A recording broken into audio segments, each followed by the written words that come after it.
Okay.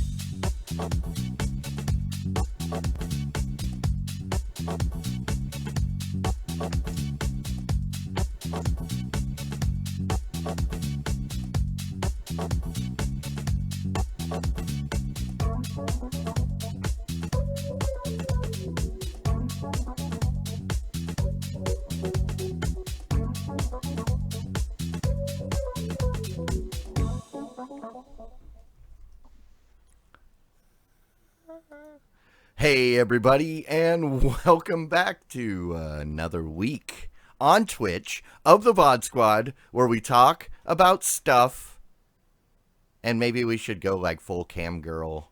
Like I can't do it. Never mind. What? I don't know. We're on Twitch. Should we completely embrace the Twitch lifestyle and beg people for bits and like I don't know. No. Get I am like not- those little things where like the animation things and the bouncies and whatnots. No. I watched like the first thing I ever watched on Twitch was like a couple minutes of this girl making cosplay outfits, like foam armor and stuff. I was like, oh, this is really cool. And about 2 minutes into it, I was like, okay, I'm ready to hang myself because of all the stupid bouncy cats and crap. It's like, Well, on that note, not going full cam girl, I am Clyde. And today I am joined by Michael Aston, hello. Matthew Ross, Hey, Clyde. and returning our prodigal Jimmy. Where are you at this week? I'm actually up in Chicago. That's where I'm at this week. Wait, you're up here? Yes, I'm actually in the same time zone as you. All right. So for once we're not gonna like run you till like 1 o'clock in the morning. Yeah, I'll actually get into bed at a decent hour tonight. Although you're still on the East Coast time, like in your brain, but yeah. Oh, absolutely. Yeah. Still waking up at 5:30 in the morning here. Yeah. Ugh, No, I can't do that. sorry. That sucks. As I've said before, I'm permanently on Pacific time, so when I get up at 5:30 in the morning here, I'm actually getting up at 3:30. So, yeah. Ow. All right. Well, hey, we are all back. We are here. Let's talk about some stuff. Matt, what do we got first on the agenda? Well, we got a story from AT&T saying that they're gonna go ahead and say right now, cord cutting, it's no big deal. It's easing down. It's actually going to be no big deal. They've got this big hit that's been hitting their services for a little bit now. They think that it's going to actually calm down and become much less of an issue. The telecom industry has been complaining. A lot of people have been noticing that a lot of different subscriptions have been going. It looks like they lost nearly 400,000 traditional pay TV subscriptions recently, and that they're claiming that that this is all due to cord cutting, but it's kind of a fad and it's going to go away. Well, I don't think they're actually saying it's a fad. It's just that we talked about this a bit last week with the fact that like 400,000 people left in the last quarter. But they also signed up 300,000 to DirecTV Now. Right. Yes, granted, a lot of those people are like me that are getting significant discount, only paying $10. But, as they mentioned in the article, if they're able to keep a wireless subscriber like me, which they have, that $10 or the cost of that discount is way cheaper than what it would be to lose me as a subscriber, right? But in the article, they mentioned there's a lot of things that AT&T's had to deal with in the last couple months, which the mass exodus of subscribers from physical traditional TV is part of it. You also have their infrastructures in the U.S. that have been hit by hurricanes, the infrastructure in Mexico that have been hit by earthquakes. And on top of that, they are in the process of buying Time Warner. That's true. So, and I think Well, if I'm right, they just got like the last agreement, the last holdout in Brazil, to agree to allow it to happen. So I think that's Wow. what they're banking on when they state that, yeah, the pains are going to ease. I don't think they meant that cord cutting is going to ease. Well, Well- I can go ahead, Michael. I was gonna say if you read the way that the way this article is worded at least, and it sounds like that's what they're saying, though the quotes that they provide don't No. quite mesh with that. The They tend to be more aligned with the way you describe it. So it's anyone's guess unless you actually took the time to listen to the entire earnings call and discussion. But my guess is it's probably a little bit of both. They probably continue to downplay the effects that cord cutting are going to have in the long term. You know, they probably there are probably people there at AT&T that actually do believe that while this isn't maybe a fad, it's probably a thing that has a small percentage of the population that's going to be predisposed to doing something like this. And to some extent, that's a reasonable assessment, right? There is a large percentage of the population that will not be cord cutters, at least not in the remotely near future. So they probably view it as a thing where there's a good percentage of people that are going to shift to this immediately, right? The early adopters, and those people are all already there. And then there's the average person that adopts as things kind of get to that saturation point of technology meeting the requirements of the users and stuff like that. And those people, what my suspicion is that a lot of people at AT&T believe, and probably a little bit of what they alluded to, is that a lot of those people have already migrated to cord cutting.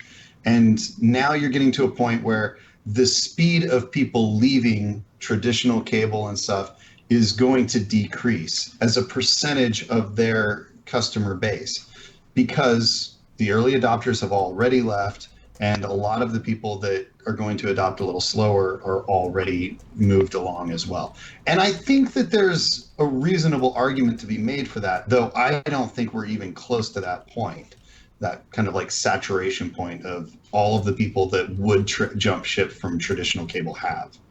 Right. So this is everything that traditionally goes in a bell curve. So are we now in the bell curve part where we're just starting to ramp up into the cord cutting? Are we at the apex of the cord cutting? Is it starting to going to start going away, or are we at the end of it? Yeah. And of course, insert your joke about being a Bell and AT&T here. Yeah.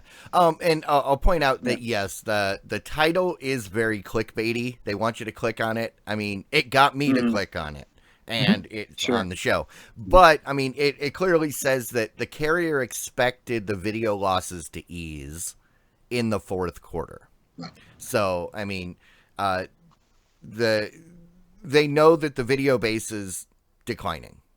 And it's gonna decline. It's gonna continue to decline, and that's why they put so much money behind the streaming options of DirecTV Now, which I think when you compare that to Comcast's attempt, it is far superior. It's still not the greatest thing out there, but it's much better than what Comcast is doing. So yeah. Yeah. And one thing I'll add to this too, just kind of anecdotally, I mean, from myself, I mean, I was an AT&T wireless subscriber, and I switched to T-Mobile a little over 2 years ago, and then just this last January, I actually came back as an AT&T subscriber to their fiber service, their fiber internet service, and contrary to the article, this. Fiber service is for cord cutters, right? Because it's a fiber service, unlimited internet, and I get all that for about $80 something a month, right? Yeah. So it's right in line with cord cutters. So while I think the article does try to skew it, right, to say that we're on the downside of that bell curve. right? But I think from AT&T's point of view, I think that they're thinking that we're on the upside of that bell curve. Yeah, and I think both the cause of their trouble right now, the reason they're in trouble, and also what they're banking on to be their savior is the purchase of Time Warner, because they had to go deep into debt already to get the money to make the deal happen. And if they get that time, if they're able to purchase it, they get that Time Warner infrastructure, then now they're bringing in all these traditional TV subscribers that they can afford to lose the ones that they're losing, as long as they're keeping a majority of them on DirecTV Now. Right. So as long, if they're hemorrhaging and going elsewhere, that's bad. But if they can at least keep them in the ecosystem somehow, that's what they're banking on. And that's why I believe they have high hopes for Q4. And you know what? I'm sure we're going to talk about this again in the next coming months. Yep, one way or another, like, hey, they were right, or they were so wrong. Yeah. And they bring in Time Warner, and everybody just like leaves Time Warner. And now they just bought this company that has no subscribers. It's like, oh, no. I mean, because that's never happened to anybody before.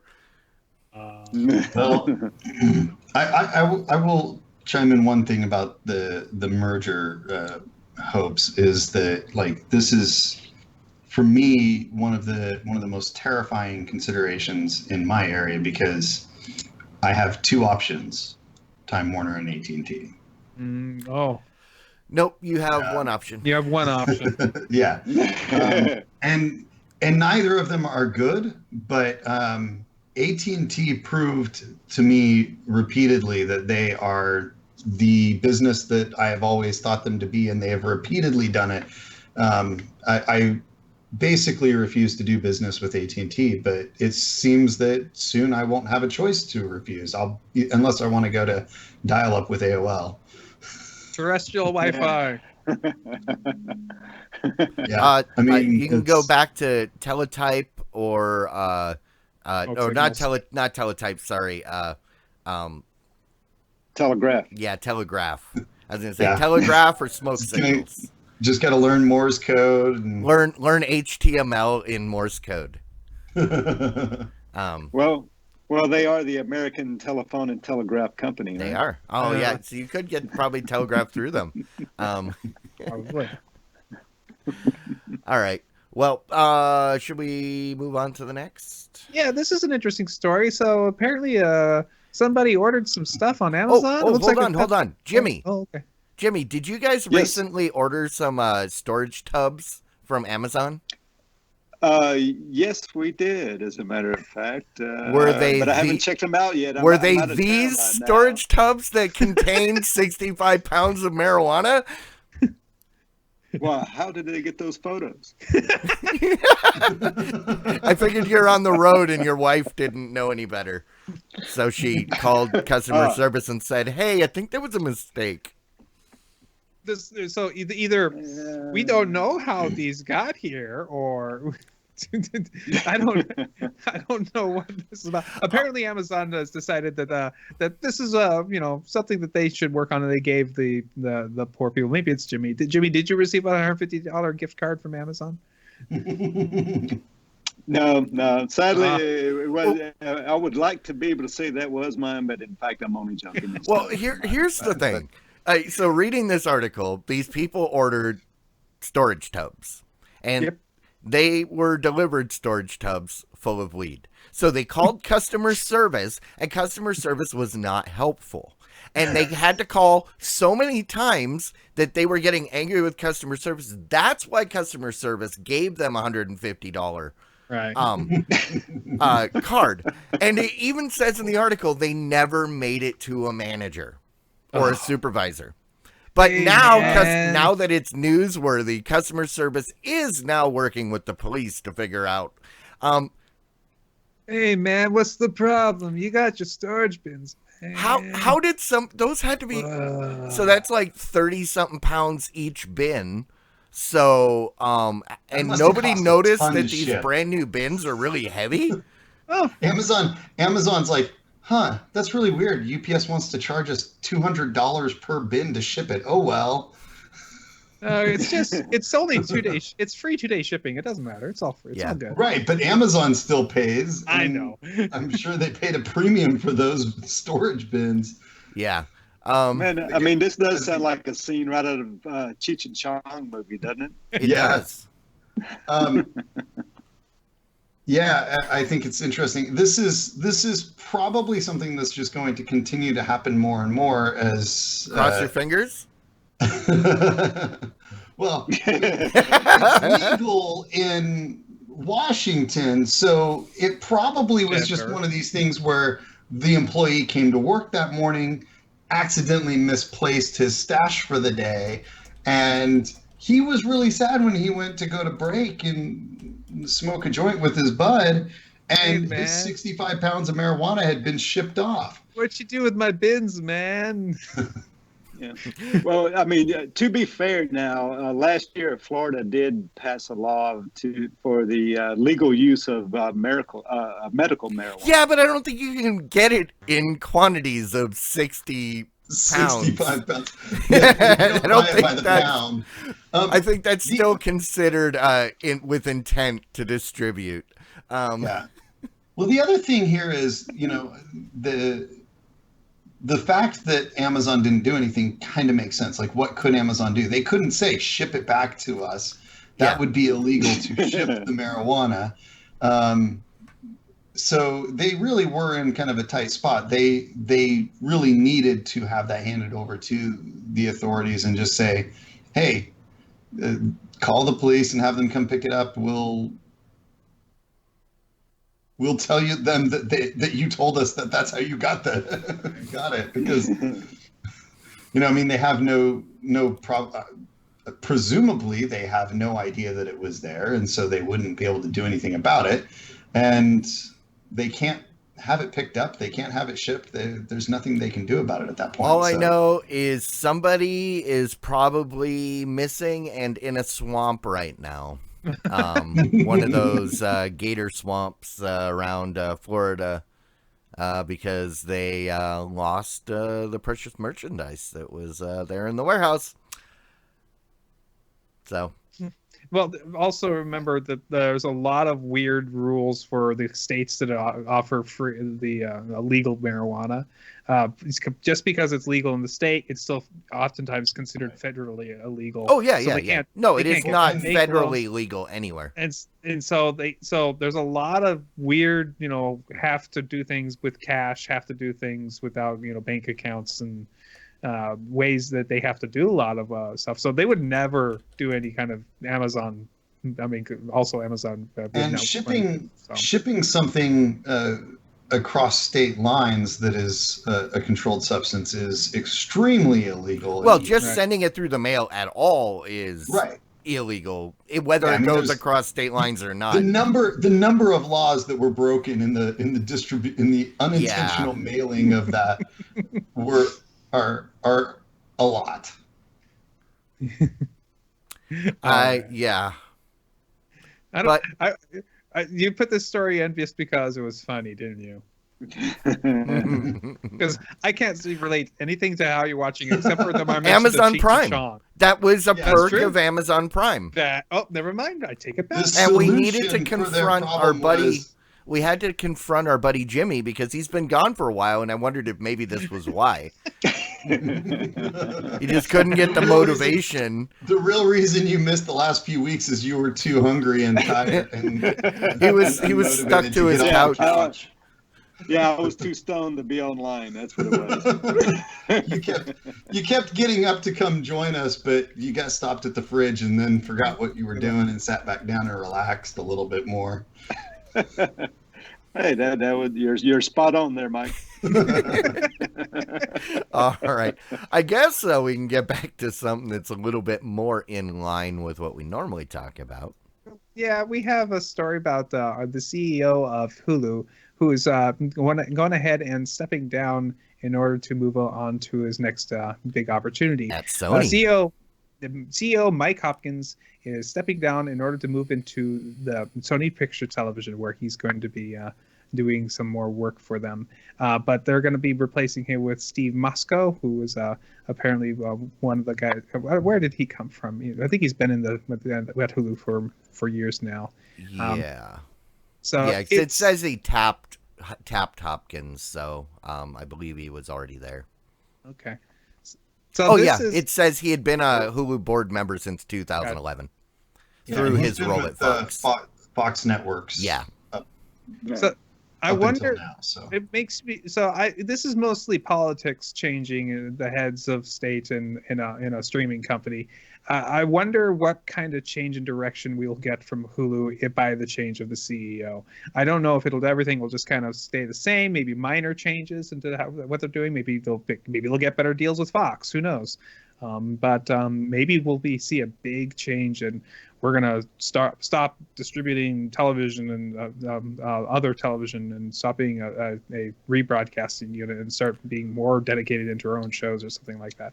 I don't know what this all means, but this could be the beginning of a big change for Hulu. We'll see. Honestly, what was Hopkins' background? I mean, I didn't catch that in here. So Hopkins was previously at Fox. He was NBC, Universal, Disney, and 21st Century Fox. Never mind. That's the owners. That's the new guy. They agreed not to sell, but he had been at Hulu since 2011 through his role at Fox. Was seen as an experienced operational executive who would be able to navigate Hulu's complex corporate structure. Right. So it sounds like what probably is happening here is they're going from a guy who was an operations specialist, somebody that had an understanding of how to organize a business and make businesses efficient and effective, to somebody that's probably more in the entertainment industry and the production side of entertainment, and somebody that's going to be able to push through deals and find partnerships and production stuff, basically realizing that Hulu's future, as Netflix is realizing, is not in being the website that everybody goes to watch reruns, but the place that you can go to get good content. And probably there's reason to believe that for these streaming services, their future is going to be in original content. And so for sure, that's going to be the future of Netflix. Hulu's a little different because they have the partnerships with they're kind of formed out of partnerships with some of the other content creators. But, when you look at this, that's my take. And, like I said, I don't know Hopkins enough to know for sure, but my take is you're moving to somebody that's going to be able to close the deals and set up big future growth in content creation. So it's worth noting. So Hopkins is the one that's leaving. Hopkins is going to Sony. Right. It's Freer, who is stepping up, and Freer, he previously oversaw revenue distribution, operations, business development, and strategy for all aspects of the Fox Television Group, FX, Fox Sports, and National Geographic. So, he's been around for a while, and he's stepping up. While people may ask what does this mean for Hulu, I think with their current momentum, they're set in a path they're going to follow for a while. They've got their direction. What I wonder is, what does this mean for Sony? What is that? Because Sony has been kind of resistant to change. They put out new stuff that is pretty much more of the same, whereas Hulu's over the last couple of years has been doing this huge shakeup. So yeah, I'm curious to see what Hopkins does over there at Sony. So maybe he can convince them to get rid of the region locking on the PlayStation. That'd be nice. And also get us more than 28 days of DVR. That'd be nice too. Yeah. Just saying. All right, right. moving on, we have a story about Apple and their efforts to make new television series for themselves, and they've gone ahead and done something kind of interesting. They've decided that they're not going to allow anything with any nudity or any kind of violence in it, which means you're going to see a lot more stuff like comedies and dramas.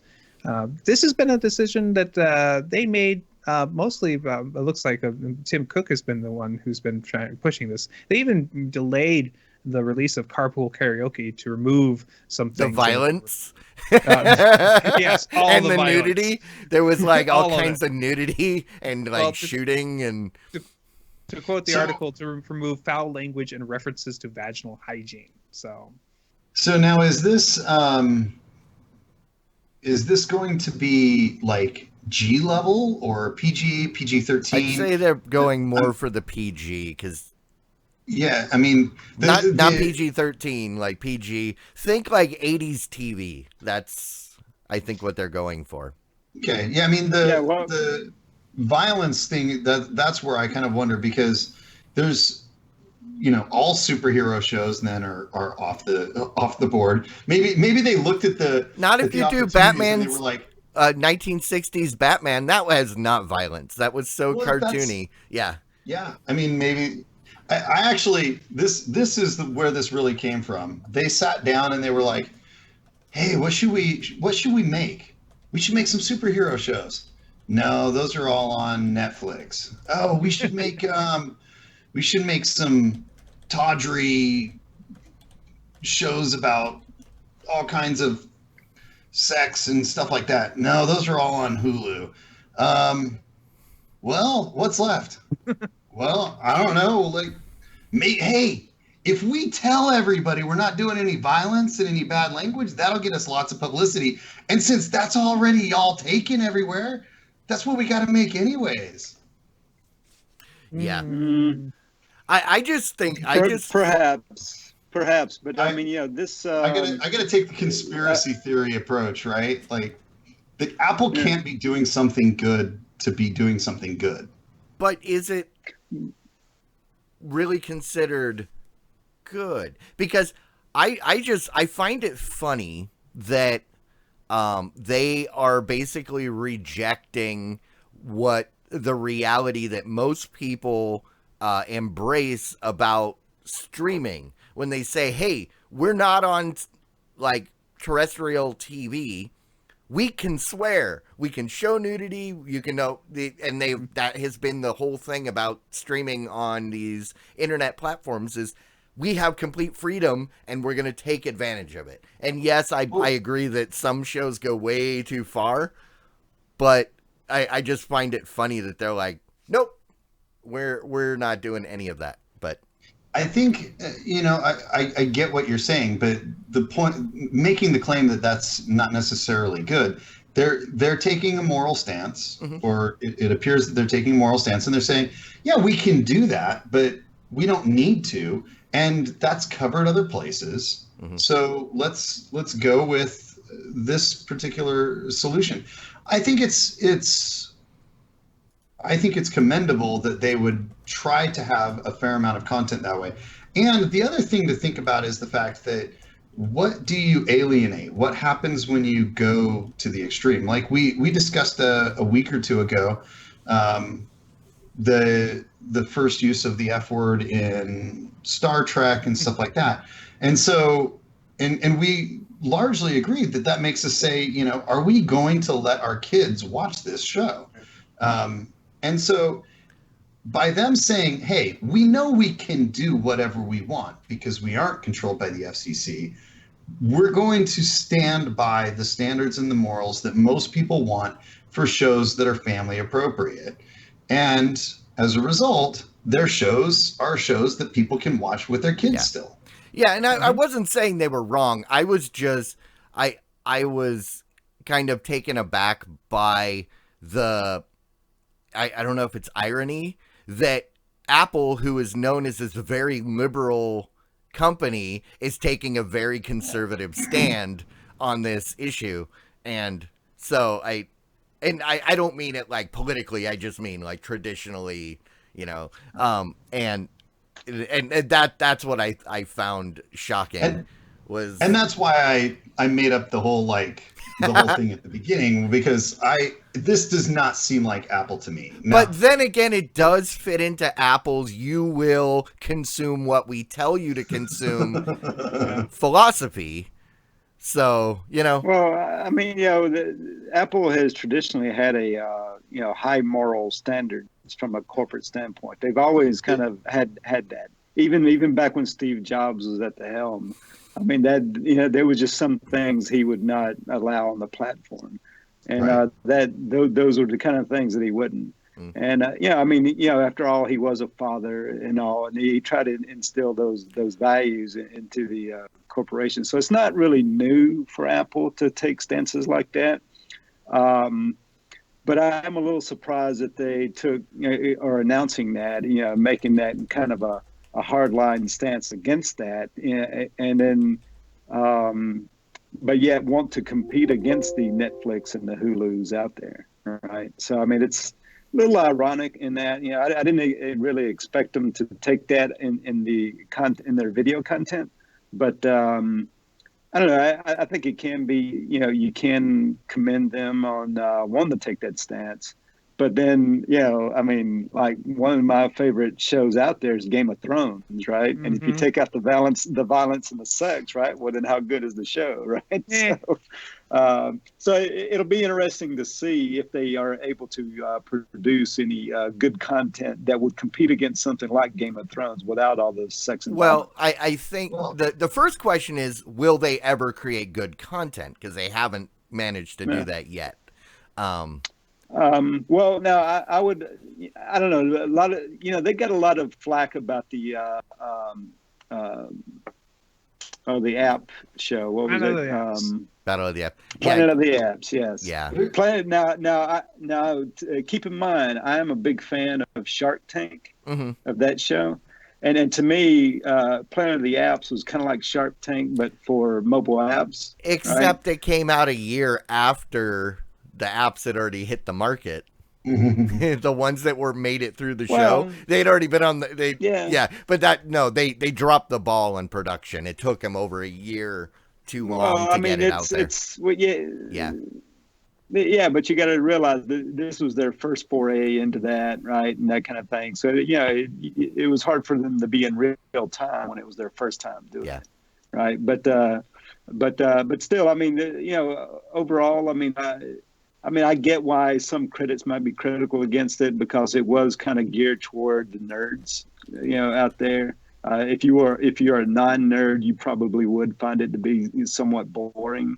But if you kind of like the Shark Tank format, right, and you are kind of nerdy and into mobile apps and how do venture capitalists work and that kind of thing, then you'll find the show interesting, as I did. Would it make my top 10 list of shows I've ever liked? No, it's not going to make that. But I found it fairly entertaining, though. Yeah. I think the look at Game of Thrones and what it has done, it is interesting. It set a bar, and everybody's been reaching for that bar. Hey, can we make our show shockingly awesome in many ways, like with violence and with nudity and sex scenes and with amazing CGI, and and everybody's reaching for that bar now in one way or another. Well, hold on. It's really funny though that you mentioned that, because the very first line in this article is, if you were expecting Game of Thrones type shows to come from Apple's original video content push, you're gonna be disappointed. I mean, you asked what Jimmy, what if they could produce something that would have the draw and the appeal of Game of Thrones, and I think so. There's a couple of things about Game of Thrones that stands out. First of all, the books themselves were very successful, but more than that, this was released at exactly the right time. It was the height of people being interested in kind of fantasy movies and the fantasy genre. Geek culture was at its pinnacle. And so releasing a very well-produced, high-quality movie based on a very successful book series was primed for success at that time. And if they would have taken a lot of other series, fantasy series, and produced them with that kind of quality, I think they would have been just as successful, or at least very close to it. The Shannara series came out a couple of years later. The production quality wasn't quite as good. The acting wasn't quite as good, but the series was a lot cleaner because those books are inherently much, much cleaner. There's like orders of magnitude. One's almost puritanian, whatever. I actually read one of those, surprisingly. They are great books. In my opinion, far better than the Game of Thrones books. And there are many other series that are far better than the Game of Thrones books. And the Game of Thrones shows, they actually put me off. I didn't get through the whole first season because of the amount of violence. I find the show boring. I thought that the books were good. I've read through almost all 5 of the books, and they were pretty good. It kind of turns me off a little bit when it gets quite as bad as it does, but whatever. There's a little bit of justification for it if you think of it from a historical perspective. But the movies, it turned me off. I couldn't watch it with my wife because she was not interested in watching shows like that. So I just didn't want to watch them and didn't get through them. So I think that if they were to release that quality of epic saga with another series, they could absolutely succeed. The Wheel of Time stands out to me as a great opportunity. Wasn't that a song by Journey? Content producers, The Wheel of Time's the best series ever. It's epic. It's huge, maybe a little too huge. I think that's probably part of the reason that nobody goes after it, because it's 14 books long. But that has a huge following, and they could totally turn that into a show that would meet the requirements of Apple's. No, not the violence thing. So, right, like all fantasy books have violence. So that's why I asked the question: what's the violence requirement? No violence. So let's take Apple's Steve Jobs helped form Pixar. Pixar makes G and PG movies. Yeah. If they somehow did something of that level of storytelling, they'll be fine. The question is, are they going to be making more things like Carpool Karaoke and Planet of the Apps, or are they going to be are they going to actually make something? And good? let me clarify. I wasn't surprised of the fact that they're making this content. I was surprised by the fact that the flat out refusal to even consider it. That's what I was saying. Because I typically prefer the cleaner content. 90% of the stuff I watch is sanitized for TV, and but it was just the flat out, nope, we will not even consider something along those lines. That's what surprised me. Yeah. So. Yeah, I agreed. It's going to be interesting. I think Matt brings up a good point about the making content such as Toy Story or something of that sort, right? Perhaps so. It'll be interesting to see what they come out with, but or maybe it'll be interesting to see if they actually capitulate to that, and maybe what they come out with won't be so violent free or so sex free, right? I would love to see them, maybe relax a little bit on the idea of violence. I don't know, again, what their classification of violence is, but I would love to see somebody produce comic book movies and stuff that can still fit into that PG-13 range easily.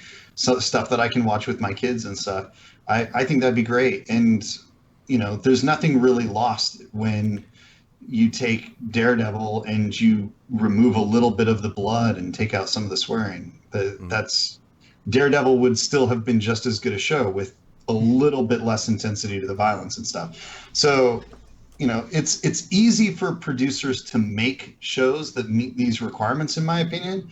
It's just a matter of whether or not they feel like they should.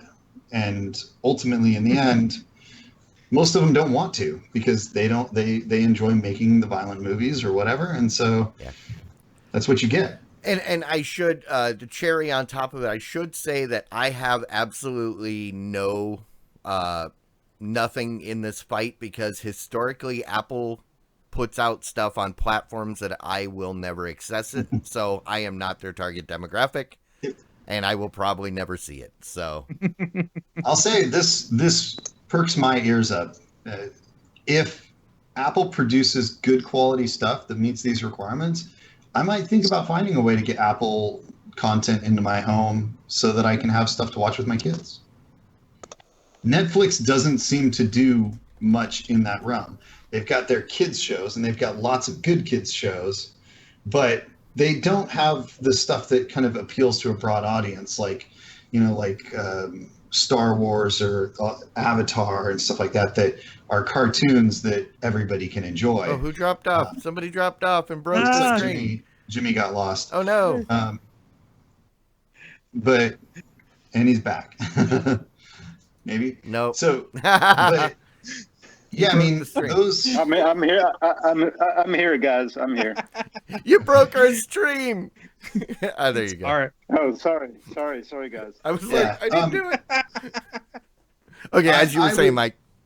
I would be willing to consider picking up an Apple device to consume this if they produce good quality stuff that's family friendly and yet still enjoyable for the adults, because that's the thing that Pixar specialized at, right? Was producing movies that the kids can enjoy and the parents like as much or even more. I'll just say that if they make something that good, it would have to be really good for me to have to jump into that ecosystem. I avoid it like the plague. All right, we're gonna leave off with one more story, which is that Sling TV has made an agreement to team up with the Competitive Carriers Association to offer their streaming service as a bundle with these smaller carriers. Basically, they've made a deal a lot like how T-Mobile has set up, so they offer you Netflix with their mobile service. That they're going ahead and getting in touch with many very small regional national wireless telecom providers and providing the way for you to get the Sling TV service through them. Many of them, like Cellular One, Carolina West Wireless, Quality One Wireless, Northwest Missouri Cellular, etc., are now able to offer this deal. Yeah. I mean, good on them. I mean, it's just like I said with AT&T. I get HBO for free, and I get a significant deal on DirecTV Now. So, everybody's doing it. Why not them? Yep. Sling is a perfect service because you can use it anywhere. I mean, you may not have the channels you want, but you're not restricted from where you can use it. So, yeah, makes sense. Yeah, it makes sense because I think that they're probably having a little bit harder time bringing in new customers than they had hoped. Getting customers into a streaming service is hard once you get past that initial period of, we're offering all of this new fancy stuff. Now it's a matter of convincing people to come to you when it's almost a saturated market, right? Like there's how many different streaming service providers that offer a very comparable service. And when you go through the names, it's obviously not the big four. I mean, how many people out there are Naked Mobile subscribers? How many of you will admit to being a Naked Mobile subscriber? Not too many, right? Same thing with Bluegrass Cellular, and I know Cell One from like the rural areas and stuff like that. So yeah, these are the smaller. Well, this sound is exactly like Verizon before it was Verizon, because Verizon was a consolidation of like 20 different cellular companies that all teamed up to be competitive. But so, yeah, these are the like not yet Verizons that still want to be competitive. They need a way to compete. So, good on Sling for apparently coming up with an agreement that was beneficial to both of them. So, Yep. Yeah. Yeah. I suspect we'll see more things like this, even from Sling. Absolutely. All right. That's it for news this week. So You know, we can. I mean, where we're at on time. We can go with this last one. Just an article. We don't need to get Sure. too deep into it. But I was curious. I want to see what you guys had to think about it. But there was a article that Roku is not. They're not content at being a device company. They also want to start streaming to other devices their content. Mhm. And so basically what this is if you've got the Roku app on your phone, it used to be a remote, and that's just what all it is. But recently, Mhm. they've been adding all kinds of stuff.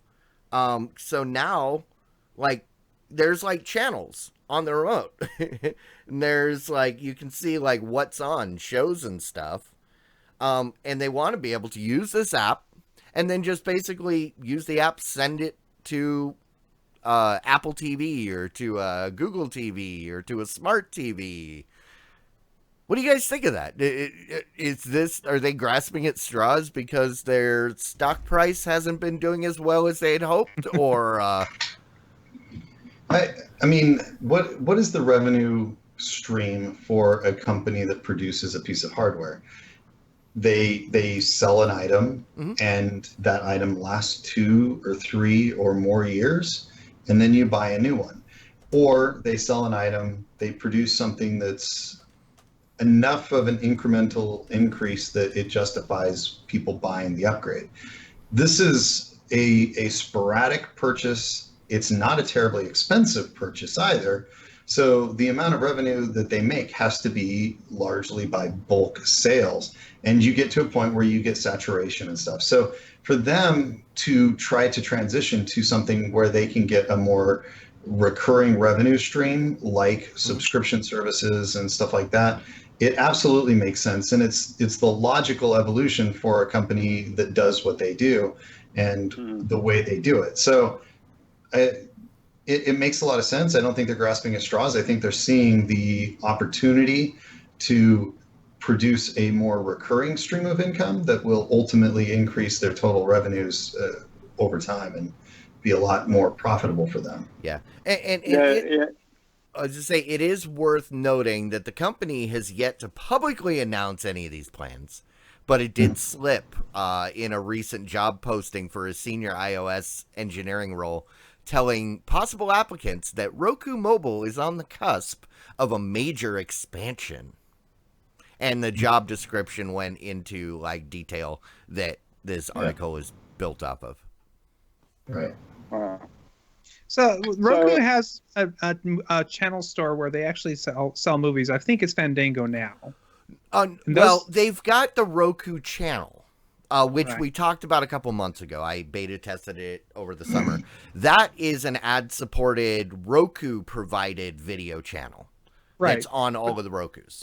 And they've also got the Fandango now, which is where you can, just like the Apple Store Yep. or one of the other stores, buy or rent a movie as well. And they promote that as when you do a search as one of your options. So they actually have some service streams already. And now the question is this the stuff that they're going to be pushing out to other devices? Is that what they look like they're going to do? Or is there something else I'm missing? Yeah. Yeah. I mean, that's what it sounds like to me. It sounds like that, I mean, they've been a platform company this whole time. And they just started to get into services now. And so now they want to become, not only just a platform company, but a service company as well. I think it's a smart play, right? It's not a bad idea, but no. so the question is, what will they have to then work with the other companies and basically put a Roku app on the various devices? Are we going to see a Roku app on the Apple TV? I don't know. See, and what I was thinking, what makes the most sense is the fact that, so I've got a Roku app on my phone. I am a Roku user at home. If I get used to using the Roku app all the time, it makes sense that if I'm someplace else, I'm going to go to that app, right? And if, now like either you can currently, in theory, you could use like Miracast or, a lot of the screen mirroring apps to already do that. But as Matt, as you pointed out before the show, the new version of the Amazon Fire Stick has removed Drop that. Miracast. Yeah, No they've dropped Miracast. Miracast. And unless it's an iPhone, you're not going to screen mirror anyway from an Android to an Apple TV. So I wonder if you would then just say, you know what? I like the Roku stuff. I like the Roku experience. And you just create a Roku app for all the different platforms, much like Amazon did. So I've got the Amazon Fire interface on my Roku via the Amazon Prime app, right? And I go into it, and it navigates. It looks just like an Amazon Fire Stick, which is why I hate that app. But see, I could see them doing that. I could see them doing that. Well, and I would even take it a step further than that, Clyde. I mean, I kind of think, or have a suspicion, right? I mean, this is just my own hunch here. I'm just hypothesizing here, Mm-hmm. But I think, I think you guys talked about the Movie Anywhere app last week, right? So. Yep. Where this is a service that aggregates all the platforms, or all the major platforms anyway, and what's to stop Roku to do the same thing? They kind of do that now on their own platform, so why not make a Roku app that will go across all the other platforms, and then also to sell services on there where people can, because that's purely a play to pit the platforms against each other on price, right? So like if I buy a movie on iTunes, but or considering to buy one on iTunes, but yet I could get the movie cheaper on Amazon. But now I've got this app or this way to play that Amazon movie on, say, my Apple TV. Then why wouldn't I buy it from Amazon? Since and then in this case, I'd be able to play it on my Apple TV, right? So if Roku can do something like that and become more of a services company, I think it just helps them grow as a company, not only as a platform, but then as a service company as well. Mm-hmm. I see two ways this could go. Roku could, one, play hardball. And they could go into this saying, you know what, we're going to become a services company. We're going to try to get our app on every device out there. You're going to watch everything through the Roku app. This is kind of the Amazon model. You're going to do everything through us. We're going to just try to be the company that does it. That could work for them. I don't know. The other model is, we're going to try to do the same thing as everybody else is doing. We're going to try to insert ourselves into the pie. We think there's enough room for us to get in there and get our fair share. We'll make money because people will buy movies from us, just like some people buy them from iTunes. Some people buy them from Amazon. Some people buy them from Google. Some people buy them from Vudu. That's fine. They get their percentage of what the sales are and just becomes part of it. And it would be smart of them to be part of that movies everywhere. Then they could get those, and then they can say, and yeah, when you get something on Apple, you can, or on Amazon, you can stream it out through us too. That would be the other way they could do it. So which way are we going to get? Are we going to get a hardball Roku, or are we going to get, hey, we're option 2, you can pick us if you want? Which Roku are we going to get here? Yeah, I think I'm leaning more towards the Amazon style because really, because it's simple. You have to make an app that allows you to put your platform on other people's devices. Right. As long as you're not selling, you can get it on the app on the Apple device as long as you're not selling something in the store. Because just like Amazon, I go to the Roku, I go to my account on Roku, and I can go through and choose the apps that I want, and they just show up on my device, much like I can do with Amazon. And there, as you said, there are stores and stuff where you can buy it on the website, and it works the same. So, I can see that. Well, I think it's interesting. I'm very curious to see what happens here. I actually hope that they just decide to go in the nicer way and just become a player in the game and say, hey, we're awesome because we have this great platform that you can use, hardware platform, and now a software platform that works on many different other pieces of hardware. If you want it through Roku, you can get Roku everywhere. That'd be cool. Roku everywhere is kind of what I would love to see right now. Right. Yep, I would like that. Yeah. All right. Any other thoughts before we wrap this up? Nope. All right. Nope. I guess.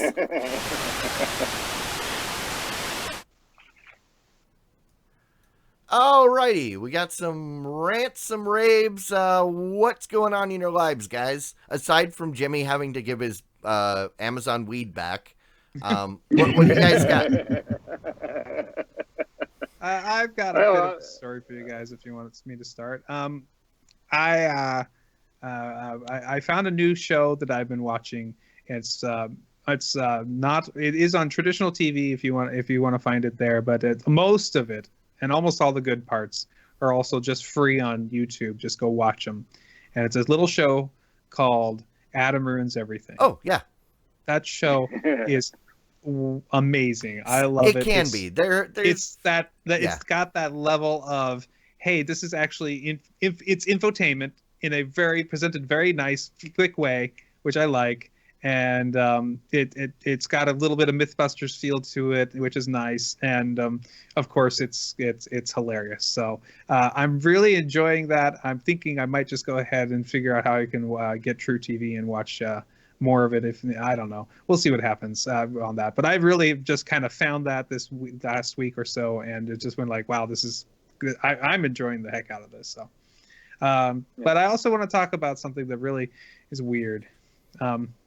So my wife, of course, is the very much big time Dodgers fan. So she wants to go. She's been very excited about what's been happening with baseball because they made it past the preseason. They're now to their final preseasons. They're now the postseason. They're now actually at the World Series. And guess what? She's somewhere and she says, hey, how can I stream this? Well, it was on TBS. And TBS is not exactly fun way of it wasn't very fun for us to try to figure out how to get that. You need to be able to authenticate with something. Right. I've got I've been watching the TBS app on my Roku. That's how that show I talked about last week. That's on TBS. So, she was off somewhere, and she was like, "Well, I want to watch the game. How do I do this?" And, we do have still have Xfinity, so technically we could have thought for that. But we tried to set that up a long time ago, and we had nothing but problems trying to set that up. We're going to have to go back in and reset up our account with Comcast if we're going to do that. And we're still talking about cutting Comcast because it's nice, it does what we want, but at the same time, it's really expensive. So. We're getting closer to actually cutting that cord, thank goodness. But the other thing is that there's now that we're got to the World Series, that one is presented to you by YouTube TV. And what's great is I have YouTube TV and it works great. It actually is really nice. I watched part of the game yesterday on that, and it was wonderful. But at the same time, Google, I love you. I saw all kinds of ads for your competitors on there and not a single YouTube TV ad on that. Even the presenter who said, and this is brought to you by YouTube TV. He didn't have anything to say.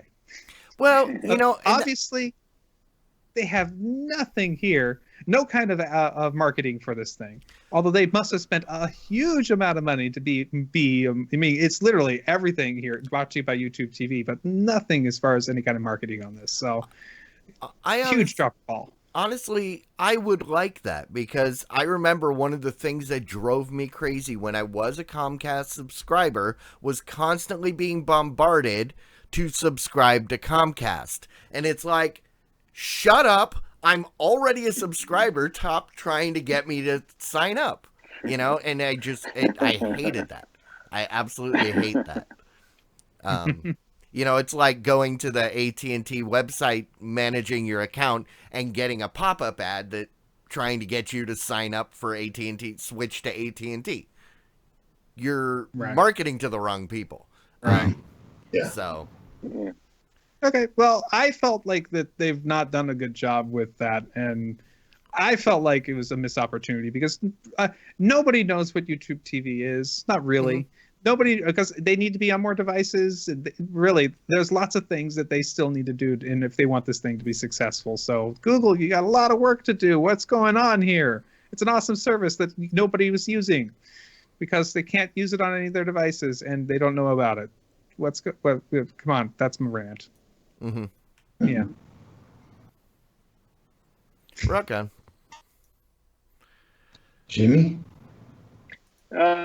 Yeah, so the thing that I'll rave about is I just recently started the Star Wars Clone Wars series, and got to say I'm a little skeptical about the animated series. Typically, I get bored with them and stop watching them, but I got to say it's done really well, and of course I'm a big Star Wars fan to begin with.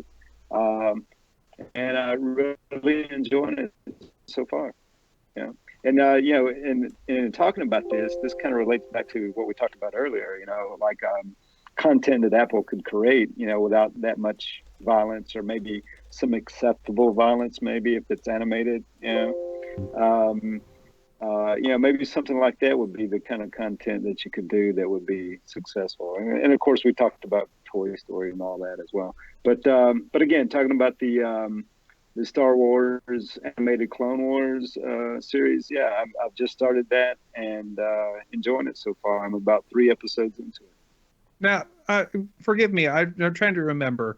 When it comes to what is considered canon, the Clone Wars is considered canon or it is not? Because Yeah, it is part of the current Star Wars universe. So okay, I don't know Yes. how much they call it canon. Like, do they have to follow everything that happened in there? But it is considered to be representative of what happened between episodes 2 and 3. okay. So Right. this is legitimately the story of Anakin Skywalker. Basically, he's off on his own now, more or less. He's a Jedi and is given a Padawan. That's not spoiling anything that happens in the first episode or in the movie or whatever. And so it's the story of the two of them, basically, as they go through a large portion of the Clone Wars, which is what starts happening at the end of episode 2 of Star Wars, right?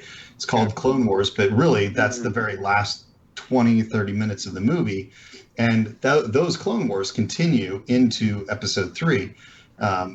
And so that's really what this is all about. I've watched the first 4 seasons and really enjoy it. I think it's really good stuff. There's some episodes are not as good as others. And at this point, there's a fair number of those. I would say maybe 1 in 5. I just really don't particularly enjoy the episode. But that's a few episodes a season, so that's not that big of a deal. They as a general rule, they're really good, and I enjoy almost every episode. So I like it. My daughter likes to watch it with me. That kind of goes back to that thing. These are things that I can watch with my daughter, and she can enjoy. And yeah, there's violence, but it's animated violence. It's not bloody. Right. So it's perfectly appropriate for kids. So besides Just about any age. the Clone Wars, the other one that's considered television series, which is considered canon, is Rebels, right? Right. So Clone Wars is Right, finished, right. and Rebels is on its last season now. Yeah, and it is generally considered to be the better series as well. Okay. I think that as a general rule, Clone Wars is considered good. Rebels is considered to be excellent. Oh. So I haven't seen it yet. I've been trying to get through Clone Wars before I move on to Rebels, and just haven't had time to watch any kind of TV lately. So I think I caught some of that. Rebels is the current show, right, on Disney? It's on Disney, yeah. Because Yeah. I was like passed out sick all day Sunday following the movie party, and I woke Now up we at know some who the point. marijuana was really for, right? Yeah. I woke You're up at supposed to some start point and there Chicago. was You're a supposed to deliver cartoon. it. There was a cartoon on DirecTV Now where some lady with head tentacles was yelling at people about their fighter piloting skills, and I had no idea what was going on, so I changed the channel. But Well, I I'm mean, pretty that sure in could've- hindsight, I think it was that Star Wars Rebels. It could have been reruns, but there is a Twi'lek in that is one of the main individuals. I think she's Twi'lek. There's Oh, I don't- actually That Two- word has no. I have no idea there what that are word two means. alien Star Wars races that have the head tentacles Oh, that you're okay. referring to, and the Rebels. One of the main characters in Rebels is a Twi'lek, and she would be potentially yelling at people for piloting skills because she's the pilot of one of the Okay. ships. So, Yeah. that would make a lot of sense. Yeah, and it looked because I remember Clone Wars from like I saw a little bit of it on Cartoon Network. This was a lot more modern animated style too, more of the CG 3D kind of. Whereas Clone Wars always struck me as more cartoony, but I mean it's a relic of its time. So Right. you know, I will wait until the seasons are done and before I decide if I'm going to watch, because it's a lot of TV to watch and I don't have that kind of time to invest in It's- something. So Yeah, I mean, it's what, 12 seasons if you watch both shows and 20 episodes. you can Per do what season, so. you can do what I do. Like we're doing the show right now, but I'm watching a show on that screen right no, over I can't do that. I can't have distractions. I You can't know do that, that. either. No, the show that Hey, I'm when you- watching on that screen is called Skype and Chat. I love that show. I watch it every week. Yeah, Watching series like this is great when you make business trips to Chicago, right? And you got downtime. Yeah. Yeah. That makes sense. You know, Well, cool. and I'll get into it. And I talked about it last week. I was watching that show on TBS, the Guest Book. It's about that hotel, like it's a cabin that people rent. So every week it's a different story. And I'm going to talk about it again because I ended up killing the series over the weekend. Oh my God. It gets hilarious. There are some episodes I could not breathe. I was laughing so hard, and I cannot wait to show it to somebody else. It is a lot of fun. And yeah, pretty much everybody that's ever been in a Greg Garcia TV show makes an appearance at some point. And I mean, you watch it and there's so many people that you recognize that come through. And it is really funny. And yeah, I again, for 2 weeks in a row, I will recommend, if you haven't watched it, figure out how to access the TBS app, and watch the Guest Book. It's very good. all right. All right. Well, I think with that, or Mike, did we get something from you? You didn't. Thanks for, Oh, thanks I'm for sorry. asking. You got some information about the Clone Wars. You're good. Yeah, I was gonna say I chimed in enough on Jimmy's to count for me as well. No, like I said, I haven't really had a chance to watch much of anything the last really few weeks. I'm still trying to get through Luke Cage. Not that it's not good. I've enjoyed every episode that I've watched so far, but I have watched, 45 minutes of TV in the last week. So, and the real question, the real rave or rant that I have is, what do we call this now? It's dumb to call it TV because it's not, but it is. I don't know. Should we continue calling it TV? That's my rant. What do you think it is? What distinguishes television from what we are doing right now? See, That's my point. Are we TV? Because my argument has always been there's content and there's TV. TV comes over the air or over a pipe, like through a provider. Everything else is just content. So Netflix, is that a pipe? Is that the provider? Well, I would consider that content because you don't have to watch it on an actual television. Whereas over the air, You have to watch Oh, it on your okay. television. Yeah, so that's my point. If it's not this isn't restricted TV. to a specific device, then it's just content, in my opinion.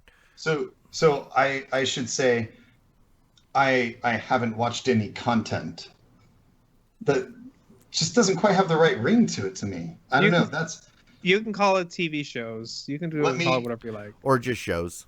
Yeah, sure. let me know, people. Tell us what to call it so that I can call it something that makes sense and distinguishes. I don't know. That's my rant. The I don't know what Squad to at say. gmail.com. Yeah, there you go. Send us your answers at vodsquad.com. Television rules the nation. Okay. Or maybe we just call it video on demand.